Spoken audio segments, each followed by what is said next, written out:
Hi and welcome back, and today we're going to continue again verse 20 of Galatians chapter 5. I'm going to speak again about idolatry. And so idolatry has been clearly defined in this scripture as a work of the flesh. And yesterday I explained a little bit about idolatry, and I mentioned about Mammon. And it speaks in the scripture here about idolatry involves the worship of Mammon. And so what is Mammon?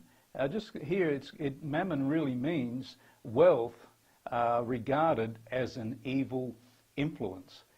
You know, it's amazing what people will do to gain wealth and gain possessions and what it really costs them in the long run. And, you know, how many times I've seen people in hot pursuit of money or possessions, more houses, bigger houses, you know, more toys to play with, and at the cost of what? Family, wife, children, your health.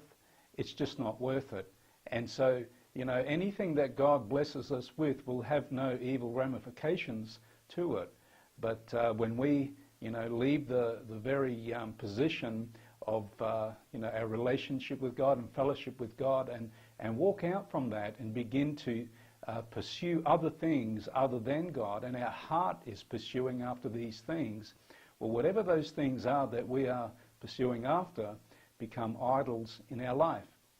And so, you know, this Mammon, there's a scripture here in Luke chapter 12, and I think this sums it up very clearly.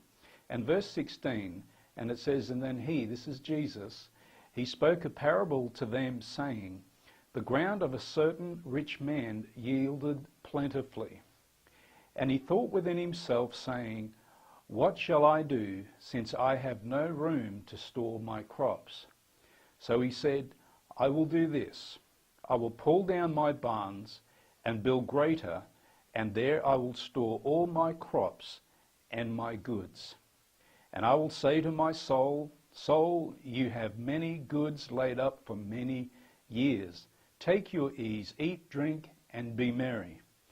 But God said to him, you fool, this night your soul will be required of you. Then whose will those things be which you have provided? So is he who lays up treasure for himself and is not rich toward God." You see, this guy, his focus had shifted completely away from God. And as soon as we do that, our focus becomes on self, and we forget about the needs of others. And any person who walks in godliness always has a heart for those that are struggling or are doing without, that it becomes our mission, and it is our mission to be a blessing to them. And so here is this guy, you know, you can be called the five-eyed monster in the New Testament. I, and my goods, and my this, and my that. You see, this guy was in idolatry. He was idolizing these things, and he'd stepped right out of the things of God in hot pursuit of what he wanted. And, you know, we are seeing this today like never before.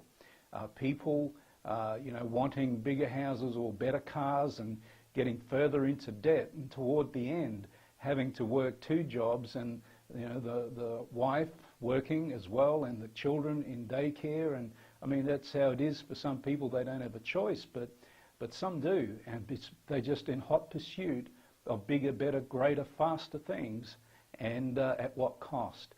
And, you know, the Christian church is certainly not exempt from this, and we do see this happen in the Christian church, hearing from some pulpits this prosperity gospel that is not found in the Bible, and it's prompting people to idolatry, and it's not right. You know, I think it's really important that we keep the ABCs in order in Christianity. Just simply do the simple things that we've been required to do, is to love God, love people, and be real.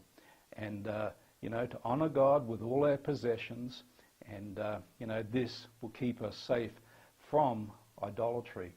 Anyway, join me tomorrow, and we're going to speak again about idolatry. And what I have to say tomorrow may surprise you. Anyway, be blessed, and I'll see you tomorrow. Bye-bye.